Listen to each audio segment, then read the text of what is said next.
Hello guys, what is going on? I usually never review cameras, but this is the Hero 9. I did have the Hero 8 for a little while. I bought it like a month or month and a half before this came out, and I was like, damn, I should have waited, but doesn't matter. So let's get to the unboxing, I guess. I don't know if I was supposed to do that, but so it comes in like this separate case box, which is pretty cool. I didn't know it was going to be like that. And inside, oh nice. So love the introduction. So here we have the GoPro itself, very similar to the Hero 8, except for this display now. That's different. Have our charging cable. Oh, the battery. Okay, the battery does definitely bigger than the Hero 8, so I'm happy to see that. And our, typical accessories. Nothing too special. So, am I supposed to... So, I don't know if this is like meant to be a temporary or like permanent solution. But we're just going to keep it like that, regardless. So, we have our interchangeable lens now. Wow, a lot of plastic. All right. I don't have the Hero 8 to compare, but the display does look bigger. So, in order to put the battery in the SD card, I just did that over here. It's pretty much the same as the Hero 8. Just slide in and snap that on. There we go. Also have the same flaps. Overall, pretty similar.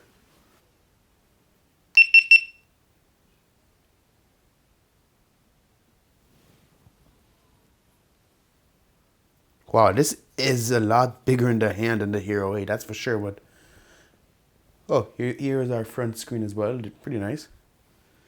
So this is our setup, very similar, in terms of that. Here we go, the GoPro is all set up. So we have this new option over here, like back on the previous gen. Let me go over here to show you real quick. The lens version, alright. So we had, super view, which is the ultra wide. Next is the regular wide, linear, which is what I would use, not that wide, and does do the fisheye effect. And now there's narrow. And narrow is a 27mm, so it's gonna look like a regular camera. Like you're not, at first glance, you're not even gonna know it's a GoPro. Wider as well. For some people, it's gonna be a deal breaker. But hey, they have to make it bigger to fit the display, the bigger battery. And now that it's bigger, the heat is gonna dissipate better. So it's supposed to be less hot. This is 4K 60 linear. That front display really is helpful now for filming in, for filming vlogs and all that. So as you can see, there's a lot of noise. I'm gonna try going outside and see if I get a similar result. Okay, there. Now there's more sun on my face. How do I look? All right, let's go outside. Okay, so right now I'm outside filming at 4K 60 linear. Yeah, the display really is helpful, and yeah, just vlogging. Gonna turn on, and yeah, the front display is not touched for those who are wondering. Over here, it's kind of just walking. And now I'm just walking forward, and on my end it looks like there's no shaking at all, so the stabilization is really good. And yeah, and now let me know how it is. Okay, this is the 5K 30 frames per second. Now as I'm walking, the front viewfinder, it's stuttering, and I don't know if it's gonna be like that forever or an update can fix that, but I'm stuttering pretty badly over here. I mean, it doesn't really bother me that much. And when I turn it to the back, zero stutter. So it's like the front display. Wait, I'm gonna put out my phone so I can show you this. So as you can see,